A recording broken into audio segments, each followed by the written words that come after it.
Imagine getting up every day full of energy as if you were in your 20s again.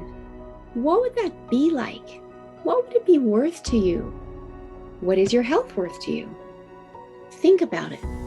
Your health isn't everything, but without it, everything else is nothing. And yet, too many of us are taking it for granted until something goes wrong. And no one wakes up hoping to be diagnosed with a disease or chronic illness. And yet, we've never been taught how to be proactive in our health through our school or public health. As a registered health coach and integrative health practitioner, I believe it's time this information is made available to everyone. Combining new knowledge around your health and the ability to do my functional medicine lab tests in the comfort of your own home will allow you to optimize your health for today and all your tomorrows. Don't wait for your wake-up call. Welcome back to another episode of the Don't Wait for Your Wake-Up Call podcast. I am your host, Melissa Deely, and very excited to be sharing my guest, Dr. Michelle Greenwell, with all of you today. Welcome to the show, Michelle. Oh, thank you for having me, Melissa. So excited to have you here. And just to introduce you to the audience, Dr. Michelle Greenwell is involved in a lot of areas of complementary and integrative health and specializes in movement to heal the body. With over 40 years as a dance instructor, she offers support with tips and tools from dance, Tai Chi, Touch for Health, Therapeutic Touch, NeuroReflex Integration, and more. She understands the stress cues from the body and how to easily and effortlessly through the day transform stress into balance and flow. Who doesn't want more of that? So, Michelle, I'm super excited to have you here today. And I would love for you just to start out by sharing how you got into this line of work and have all of those initials after your name that I didn't even share because there's so many. I started out as I started out in dance, and then I thought I want to be a psychologist. So I went and I took training. In about third year, I realized this is not what I want to do. But my dad said, "You finish your degree, then move on." So I opened a dance studio afterwards. Random. I thought I would do that until my children were born, and then I thought, then I'll move on from there. But alas, no, 22 years later is when I closed the formal dance studio with competitive dancers and moved over to a recreational kind of sport. I moved across the country, and so just teaching dance recreationally and moving into the healing work. And the reason I had to do that was my body was exhausted, broken. I couldn't walk anymore. I could hardly get across the studio floor, and I didn't have a voice loud enough to speak. So that led me to the healing work. Mm-hmm. And isn't it interesting how almost everyone in the healing realm has a story of their own healing or their family's healing that brought them into this line of work? Yes. And you've had to, figure it out yourself. And now you get to make it easy for others by sharing what you've learned in that process. Mm-hmm. So I love that. So that's a lot though. The body broken, no voice left. Well, and I wanted to point out, because just as you were talking there, I was thinking about when I was 16, my knees were really, really bad. And I was a competitive Highland dancer, and I was trained on cement. So I had several strikes against me with that. Yes. But when I sought help, the help was stop dancing. Right. And that's not an answer to a 16-year-old. Not when that's your passion. That's just like cutting off your left leg, really, or Exactly. Your right arm or whatever. No 16-year-old or anybody who has a passion for something is going to want to be told you have to stop. And that was back in the early 80s. Mm-hmm. So that's also when dance was done in a certain style. Right. But the messaging that came back was just live with the pain. That's the real message, right? Right. And so I continued on. I opened my studio. I continued teaching and dancing, and I just danced through the pain because that's what I learned. Right. And how many of us are numb in life? We just go through our day, and I always have the same pain in my shoulder. Oh yes, my neck hurts when I get off the computer. My eyes are strained because I've been looking at the screen too long. And we just numbly go along because we don't know what to do. And because society teaches us to push through, just like your message was, ignore the pain or live with the pain. And I see that too with so many of my clients. I love to say that the symptoms in our body is our body's way of talking to us. And yet, because we're taught to ignore them, societally, we just say, oh, it's aging, it's genetics, it's seasonal allergies, whatever that is, right? And we keep going as opposed to getting curious as to why do I have this symptom or this pain, and then looking to do something about it. Exactly. Yeah. So you had to figure that out on your own after years of pushing through. And then falling apart. and it starts off as like the little whisper, right? Of a feather's touch is just a little pain. And then when we ignore it, the body's like, she's not listening. I'm going to make it louder. And then it's the 2x4, right? And then when we still keep pushing through, then it becomes the wrecking ball. Exactly. And I'm assuming you got to the wrecking ball state. Yeah, when you can't walk anymore and you're a dance teacher, that's a pretty big message. Definitely. And I actually, the message that came to me was through a dance teacher who had lived through her pain and she said, I had the gifts of my injuries. And I thought, you are crazy. If How you is think this a this gift? is, there's no way. And she said, Touch for Health. And that was ahead of Google. So I couldn't just go Google it and figure out where I was going to find it. It took me almost a year to try and track that down. But Touch for Health, the information I received from Touch for Health was one that I could gain information from my body, which was unbelievable to me that yes, you have signals and things coming, but also you can ask the body what it needs. Yes. Boy, is that different than saying, well, I'm going to give you this vitamin and I'm going to take this nutritional piece and I'm going to eat these foods because I think it's good for me. And instead, being able to ask the body, what is it you need right now? What is your priority? And it might not be any of those things. It might be something I'm not even aware of. Right. To be able to bring that forward. And I think that was one, I giggled, learning the tools of that. But second was just that opened the world up for me. Wow. And I can listen in a better way. Yeah. Yeah. And I've learned that in my journey as well through hypnotherapy and timeline therapy and tapping into the power of our unconscious mind. And of course, our unconscious mind can connect to our higher self, which has the blueprint for perfect health. And so we can ask, what does our body need? And we just don't get taught through society, through our healthcare system, through our education system, the tools to access this, which is so incredibly powerful because when we look at our mind, our unconscious mind is 90% of our mind and our conscious mind is 10%. And all we get taught is the 10%.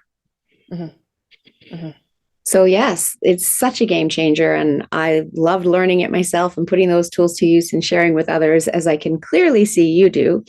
And so tell me a little bit more about the healing journey. Once you learned or got in touch with Touch for Health and started getting this information. Yeah. Then I studied everything I could get my hands on.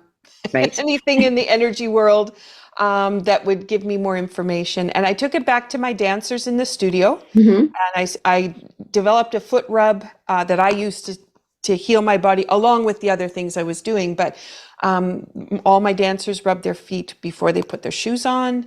It was lovely if they'd rub them after they took their shoes off too, but that wasn't always the case. But at least I knew I started them in a good place. Right. So that the body, by rubbing the feet, it's not just massage the feet, but actually engaging reflexes in the body so that everything is functioning in wholeness rather than when we first start to jump, people notice if they go to jump, they can jump, but there's an effort to it. Right. And then after you wake up the gates in the foot, that coordinates up and down, side to side, front and back. And if you engage that, then all of a sudden the joints are speaking to each other and everything works in a unison. So when you go to jump, it's much easier. It also can be much higher. So if you're a dancer, that's important. Yes. But that was a way to bring the tools in, start to really play with them. And I played with one tool at a time. Right. And what does it do for me? How does it work? Where can I place it in my day and incorporate it? And so that's led to, as you said, the letters after my name. So Right. I went back to school 9 years ago. So for those people who are listening to the podcast and can't see my gray hair, I'm in my late 50s, and I went back to school. It was just before I turned 50, and I did a postgraduate diploma, I did a master's, and then a doctorate.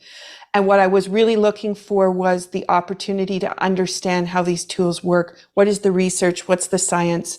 It is in the energy field. So then a lot of people think, well, it can't really be that important or that valuable.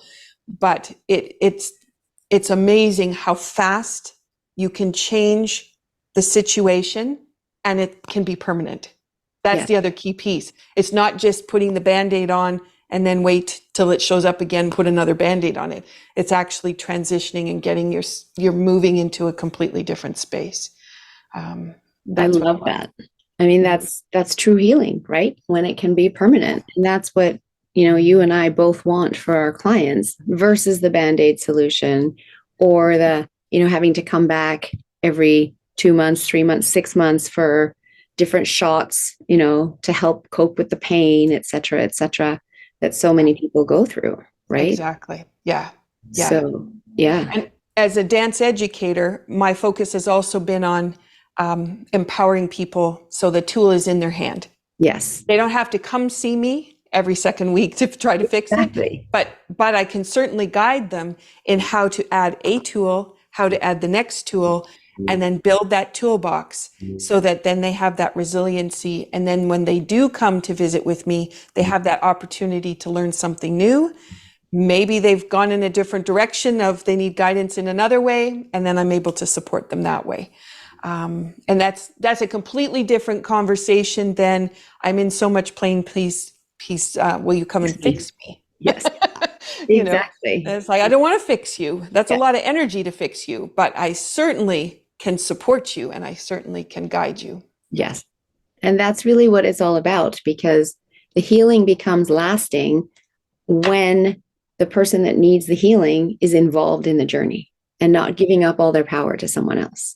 Mm-hmm. Right? When they take responsibility, that's when they can get to that place of lasting results. And I love that you teach this to your students. And in my mind, I'm like, how many other dance studios are across Canada that need this information that you have?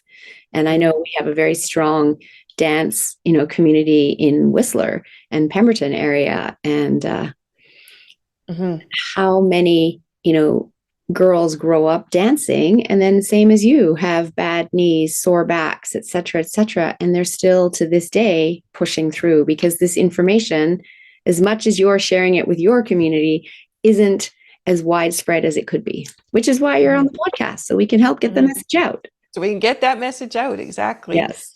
One piece that I was thinking of while you were talking about those communities is everything is cumulative. Mm-hmm.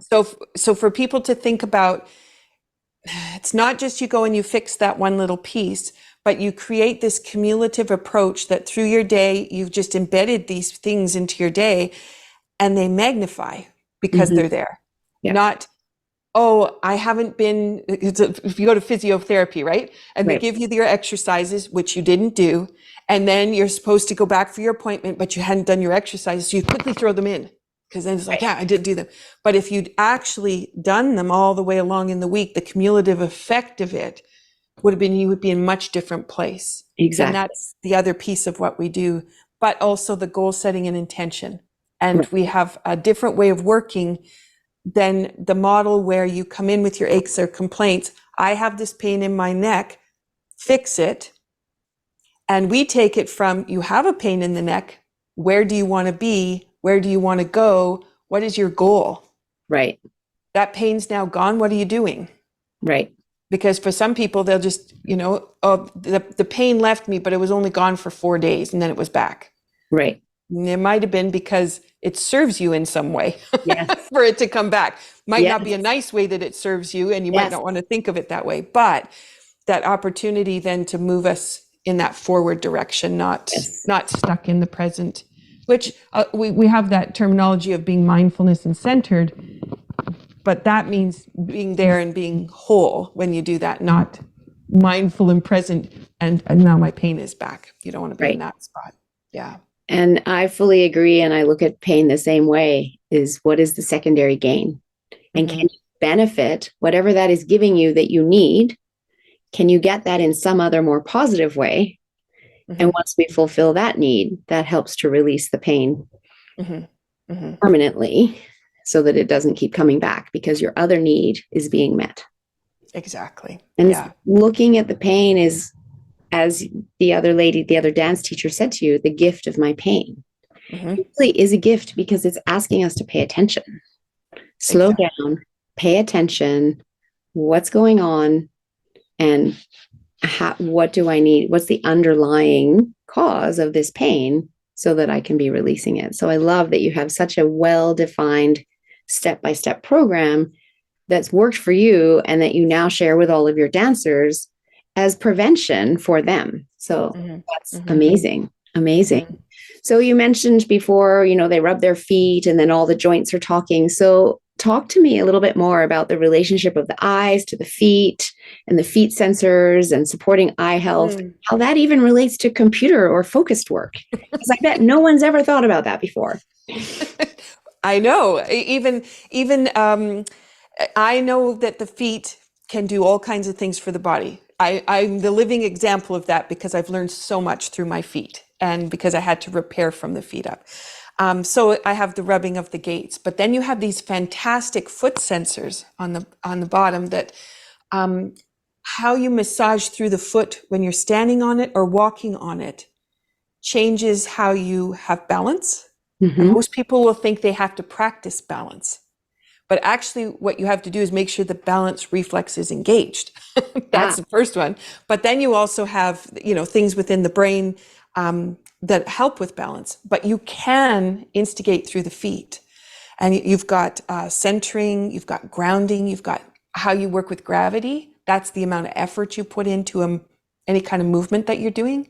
So if you're going to the garden and all those foot sensors have been shut down because you've been wearing a tight shoe, you haven't really done much with your feet, and you just kind of go from one thing to the next, you could get into the garden and have an experience where you're exhausted when you're finished and you feel like you had a workout, but you're exhausted.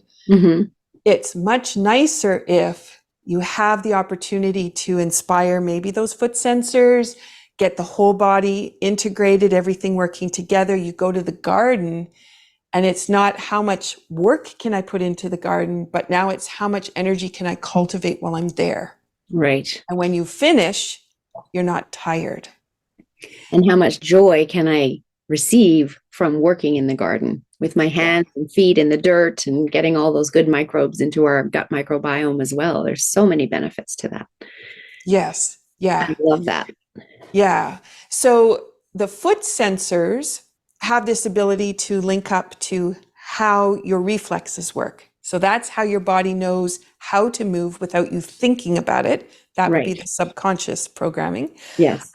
But different parts of our body are linked to other parts based on how in utero, how we were developing as a fetus. And so the feet and the eyes were very close together. Right. And then when the body developed, they became separate. So we think of them as separate, but they actually still have a really fast communication to each other.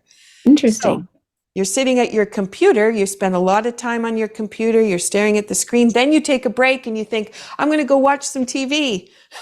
Let me stare at another screen, which is still going to have my eyes focused in. But what you can do is, I call it dynamic sitting, because instead of just sitting at the computer, you can actually be engaged in movement that's inspiring the whole system so it's always functioning. And I say it this way because I came off of, previous to the pandemic, my body was really tired from the pace I was teaching dance, and I was traveling in the car, putting on lots of miles every week.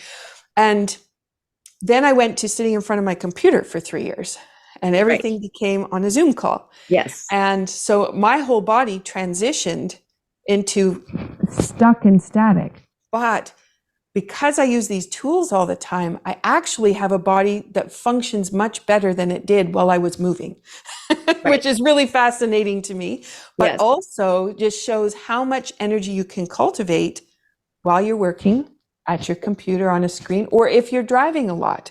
Right. Because you can pace the way you drive, you can change the habits you have before you get in the car and your habits you have before when you get out of the car before you go to do something else.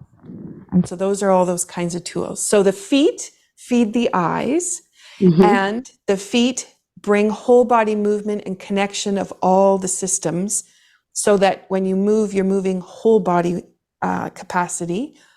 And the eyes get to be reprogrammed. So instead of that narrowing focus, they have the opportunity to feel like they have been massaged into that bigger space of movement. Yeah. I love that. So the first thing I'm hearing here is none of us give our feet enough respect. Exactly. Yep. And I love what you're talking about the eyes there too, because that's something that I teach when working with my clients on Zoom and teaching a class, etc., is the learning state, which is, again, all learning, all change, all behavior happens in the unconscious mind. And so when we tap into our learning state, we're then allowing learning to happen really easily through the unconscious mind. And that looks like a daydreaming state. It allows the eyes to open up and bring more into the unconscious mind. But very often teachers will say, hey, Johnny, pay attention, because it looks like Johnny's daydreaming. And they think he has to be super focused on them to learn. And that's not actually the case. And so this is also in alignment with what you're sharing about, how our body works, together from the feet all the way up to the eyes, and then the eyes being able to take more in and get out of that focused screen space that too many of us are in all the time. And one of the things we often do too is where our pain point is, we try to fix the pain point. Yes, it's never there. The eyes are tired, and then we go, hey, let's do some more work with the eyes so that they'll be stronger. And it's like, but I'm so exhausted. Why would you do that? When you're tired, your whole body's tired, you go lie down on the couch. You don't say, I'm exhausted, I'm going to go work out some more. You don't do that. But what we can do is go, I have fatigue in the eyes. What other body part can be supporting that? Right. And so we know through this conversation, it's the feet. The feet. Right. So we could do it through the feet. So when you talk about, I think you call them the sensors in the feet, is that the same as the acupressure points in acupuncture, for instance? Are they the same, or is it different again? It's a little bit different. Okay. So you do have all the reflex points on the bottom of the foot, which a reflexologist would know how to go into the different organ systems by the way they want to massage the foot. Yes. And so you do have that capacity. And you do have your acupuncture points on the bottom of the foot. So bubbling springs at the bottom of the pad of the ball of the foot. So just below that is the bubbling spring point, which is what we use in Tai Chi, but that would be the end of K1. So end of kidney meridian there.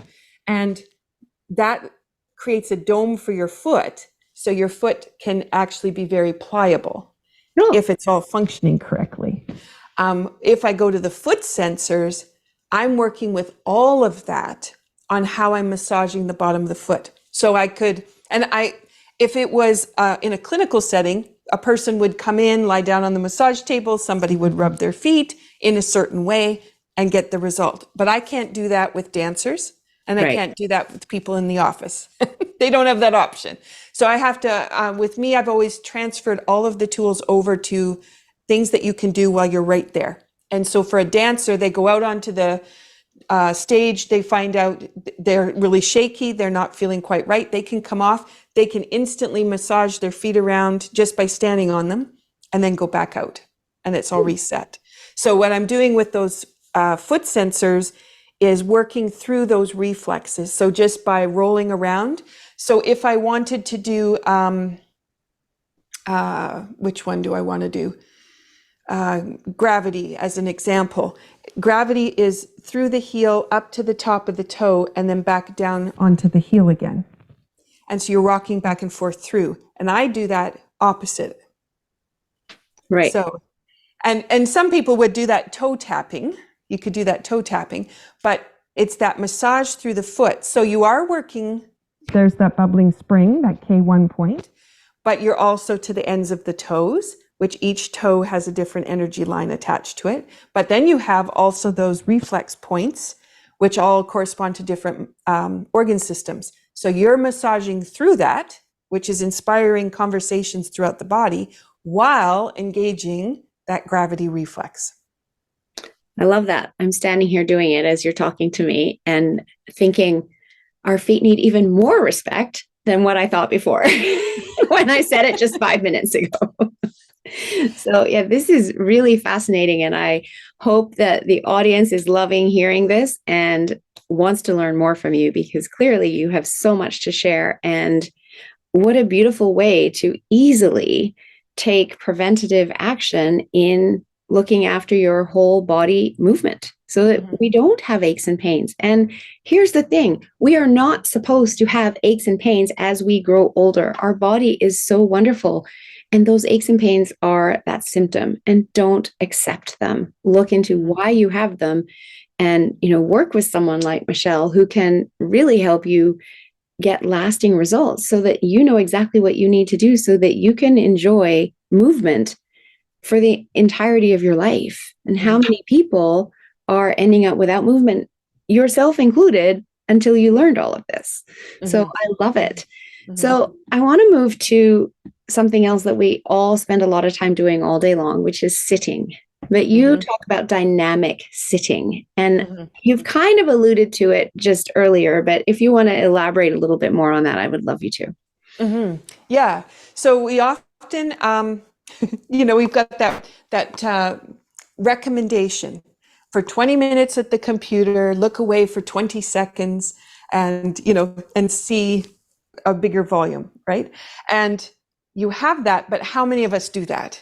None of us do that. We get locked into a project and we're like, our brain is, in there and we're totally focused. So what I've tried to do, and do for myself, even with what I'm working on, is I've tried to figure out where I am in space. So, when you're sitting at the computer and your head starts to fall forward.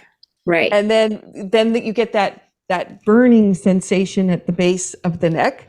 That tells you you've been there too long and you really actually should leave the computer. But what I try to do is find myself in that position, bring myself back up to a straight position.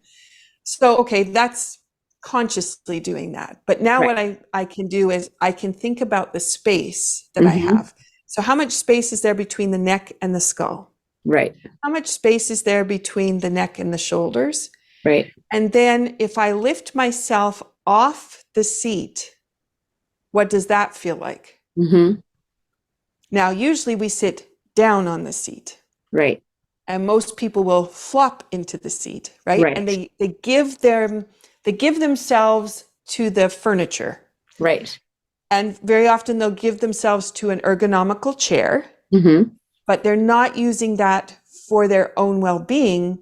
They're using the mold of the chair and then saying to all the muscles, you can shut off now because you're being held. Right. Chair's holding me up. Yes. Right. So one is you won't see me with a chair with a back on it. Right. I sit on a flat surface. I sit supported myself. So I know that my back is always straight and I know that it's always supported because I've got everything balanced. But then I also have that opportunity just to find the lift in the space. So I know even as you're standing there, I can see you going up, right? And as I talk about it, I even go up. So the space between my ribs and my hip bone has expanded. Yes. Yes. And now from there, I'm working on a project. I'm supporting myself completely, but I've given myself space. Now what happens to the mind? If you give the mind space, there's possibility, right? Instead of, I got to get this job done. And you close in focus. So I'm now sitting so that all my muscles, all of the fascia, everything is all linked together in a conversation. And then if I have to think about something, I can roll on the chair. So I can roll around in a circle and work through the pelvic floor. I could go forward and backward, which would give me a little bit of curve, the base of the spine, where everybody always complains their back's tired. And then I can roll forward. And that's pretty simple. But all of a sudden, you have this conversation going on. If you notice, your feet become part of that conversation, right? Because your feet are going to push you back, and then your heel's going to kind of pull you forward. Right. Right? And all of a sudden, now that's all engaged. Now, you may have your hands busy on the keyboard, but you may not. So what you can do with your hands, if I'm on a call, a Zoom call, say, I might have my hands turning. People can't see it in the screen. In the audio, but yes. Oh, so you don't do it so high so that it's seen in the Zoom if it's going to be screen. distracting, right? If I'm on a screen with like 20 people and I put my hands up and start turning them, that's going to distract, right? So I won't do that, but I certainly can do that under the screen. And so just by turning my hands with a lifted posture, I actually can change my spine. I can change my neck. I can change from my knee down to my shin. I can change into my ankle. I can change all the way to my foot just by turning my hands. And you're showing them upright right now so people can see it in the screen if they're watching on video. Right. Can they be horizontal for when you're trying to do it below the screen, or does the arms? I would just have it outside of the screen. And it may be that I position my camera. So ideally, you would want to have your posture lifted. So the way I described first. Yeah. And then if you were to put your hands up into the air in front of you, your hands would be across from your shoulder, elbow would be dropped, but you'd pull out just enough that you could feel the shoulder blades separate. Right. Just enough. You don't want to do this big pull. Right. Because everything is just very subtle. And then you just start turning the hands forward and back. Right. But you need your hands to be in line with your shoulders, because when you have that position, that's when you have the reciprocity of the body. So you have your forearm is reciprocal to your spine. It's reciprocal to your tibial and your lower leg. So if I have everything engaged and that shoulder open, then conversations start moving to different body parts. And so I can actually be changing. If I'm noticing that there's tension in my neck, but I can't do much about my neck on screen, then I could do that through my hand turning, because just the way that the spiral action is coming through my arm is going to be the same that can be happening through my neck. Fascinating. Yeah. I love that. And it's interesting because I went paddleboarding this morning, as I love to do before I start my workday. And just as I got my board to the dock, and it's not a blow up paddleboard, it's a full paddleboard, I felt a little kink in the back of my neck. And I went, oh, isn't that interesting? And the board's quite heavy. And so even as I was doing this, I can feel that my neck is releasing, like that kink is gone a little bit. So I will need to do more of that, apparently. And apparently I need to get that kink so I could have this experience with you today. Love the universe. Yeah. Exactly. It happens exactly as we want it to, or as it's meant to. So let's just move over to, as well, as talking about kids at school. And you mentioned people driving for long periods, or kids waiting for practice sessions, or, after school lessons, etc. What can they all be doing to help them through their days and to maintain the energy as well? One of the first things would be water. Yes. Because most people forget about water. And students, and I had students say to me, dancers, because they would come to class and they would be so exhausted. And it's like just after school, and you're thinking, okay, you just got out of school, but you actually get to do something you really want to do. You get to dance, and you're lying on the floor exhausted. Why? They weren't drinking water at school because they didn't want to have to go to the bathroom. Right. Isn't that interesting? So then you build up this pattern in your mind. Oh, I have to go in the car. Oh, it's going to be a while before, so I won't drink water. So I'm just bringing that up because we have sometimes these conversations in our head, but if you can continually sip that water through, the water is going to actually perk everything up. And Yes. that's really vital. And the more dehydrated we are, the less water our body can hold. But as we slowly, steadily increase our hydration to what it should be, which is 50% of our body weight, our body can hold more. We become more absorbent. Just like a dry, brand new sponge can't hold water, it has to actually have a whole bunch of water put into it first before it softens and becomes absorbent. Our body's exactly the same. Mm-hmm. Mm-hmm. Yeah. Yep. And if you want to have that quick synapse and those thoughts happening, that's where even just a sip on the water, that just brings that piece back up. So I'll just bring that in there because that's really important. But for students sitting at a desk, they could be massaging on the bottom of the feet. So the pattern that I'll give you, and I'll just describe it, and there is a video on my YouTube channel.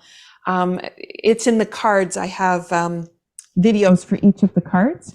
Mm-hmm. And so there's a foot series. So people could look that up if that's what they wanted to do. But if you were to take your feet, if you went up onto your toes and then go flat, and up onto your toes and then go flat. And that one, you've got that pumping action that's coming through the heel, coming through the calf. That can help de-stress the whole system. So you do have the foot sensor, but also de-stresses. So you've got that little piece. And then what you can do from there is go like you're on a clock. So you can just roll around your feet like you're on a clock. And so your toes are at 12 o'clock, side of the foot's at 3, heel is going to be 6, other side is 9. And you're just rolling around. Now I'm sitting down, and are you standing up? I'm standing. I have a standing desk, and then I actually sit on a ball. So I don't have a back either. And I do a lot of the rolling on the ball, which is why I have the ball, because I love it for that. Exactly. Okay, so if you're rolling around then with your feet, I was just going to say, if you're sitting, you'll notice that your pelvis is going to join in with you. And so you'll be massaging also on the pelvic floor, which is going to be really valuable because that's going to open the hips and open the lower back up. So you've got that. So then you have, from there, you have the one that I already talked about where you change the feet. So one toe goes up, one heel goes up, and then you go down flat, and then you can raise opposite. So one toe goes up, one heel goes up on the other side. So you can roll through that. And that is putting a little bit more because the toe is coming up on this one. So it's just a little bit different. So you've got that, and then you can roll side to side. So you can roll to the outside edge, like playing the piano, your toes come across, roll over to the other edge. In a standing position, I very often will notice when I'm not really totally whole bodied together, then when I roll from side to side, it's like my feet roll. I can feel my ankles. I can feel my knees. But when everything comes together, my shoulders, my hips, my neck, everything just flows back and forth from side to side. And so I've started to develop that awareness of when everything integrates and when it is still isolated. So you've got that side to side, and you can feel that too. If you're sitting down, you can feel that roll that's going to go from one sit bone to the other sit bone. And that's going to change dynamically what's happening in the pelvis, which goes back up into the jaw, which goes into the shoulders. And then the last one is your feet are going to roll in to the center, and then you're going to roll to the outside edge. And I'm going to say it with feet, but if you're standing like you are, instead of rolling with your feet, which they are going to do, roll open and closed with your hip, roll open and closed with your shoulder.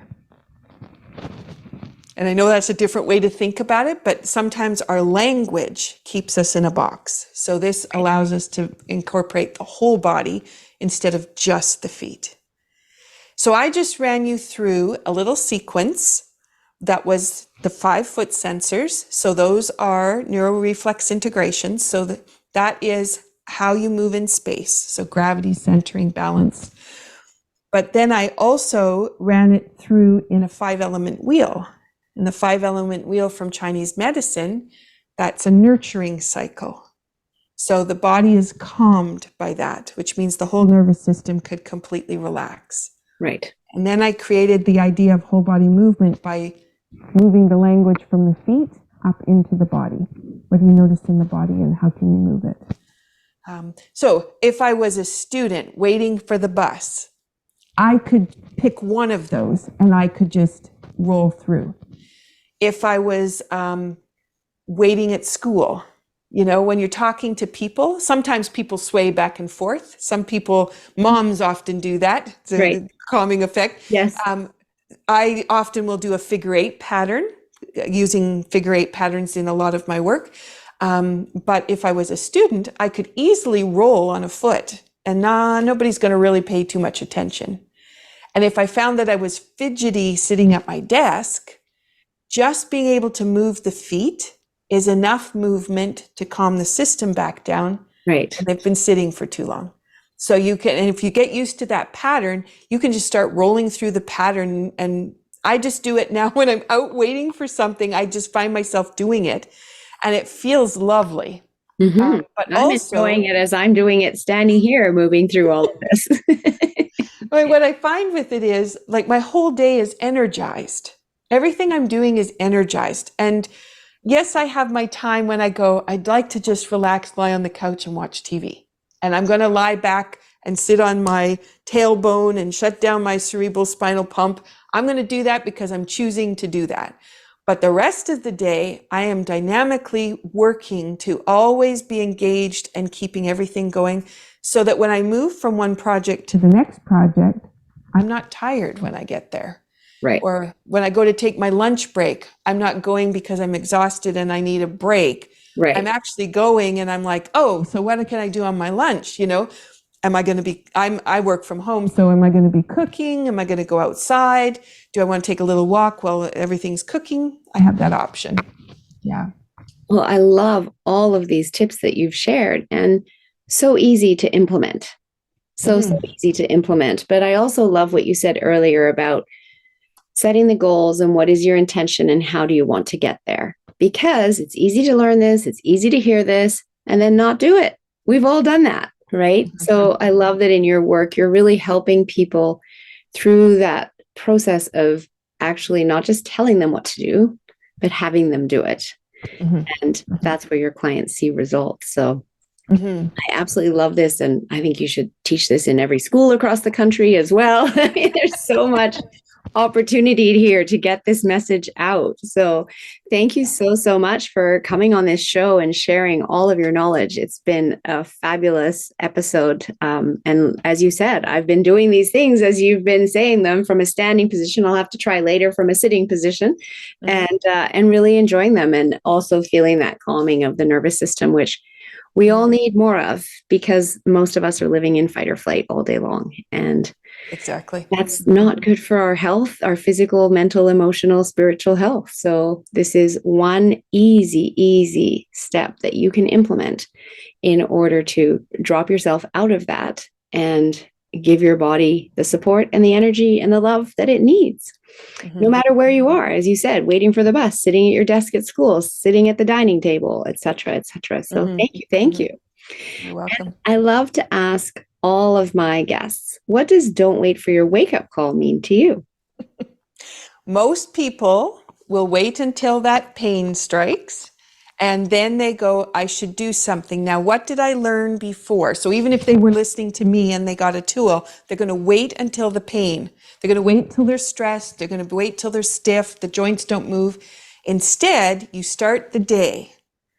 How do I want my day to go? And maybe it's I easily and joyfully create my new project, whatever it happens to be. Or I move and flow through my day so that I feel rejuvenated at the end. Could be something like that. But you set what your intention is and then you activate it somehow. And so the tools that I gave, those energetically activate. I have teas with intention, so the tea could be activating. Could be a glass of water, could be activating. Right. But you do something that puts it into motion. And then everything that you choose to do through the day, you're choosing things that continually suspend and hold up that vitality. Instead of waiting till the vitality has left you, and then you try to rejuvenate it. So that would be 100% agreed. Prevention is always better than waiting till something's gone wrong and then trying to fix it. Mm-hmm. So Mm-hmm. I love how you've shared that. And if people want to work with you, how do they get hold of you? And I know that you have very generously offered a free gift as well, top 8 easy stress release tools, if you would like to talk a little bit more about that too. Mm-hmm. So you can go to my website, which is dancedebut.com. And there's a pop-up window that'll come up and it'll ask you if you'd like to receive those top 8 tips. Those are so simple. They are like, they can do it in less than 60 seconds and they can completely transform the day. And as I said before, I just took one tool at a time, played with it, saw what it did for me, saw where it kind of fit in my day, and then carried on. You've got 8 tips sitting there that you could take one of those, work it through, maybe use just one for the week. You could go 2 months and have all these tools that could really rejuvenate things. So that would be the way that they can connect. When you go to my website, it has my email, so they can easily find me there. And I did mention my YouTube channel, which is at Michelle Greenwell, and that's full of resources. There's hundreds of videos there. Tai Chi, dance. I mentioned it's in the cards. So I have a video there of how those cards work. And if they're looking for the foot sensors, because they want to actually visually see something, then that's a way to do it. And I talk through that exercise as well. I love it. And I have all of that information in the show notes for everyone. And so they will be able to find you and find the free gift, your YouTube channel, et cetera, et cetera. So thank you again for coming on and sharing your wisdom. Is there any last tip or message you'd like to leave with the audience before we round out this episode?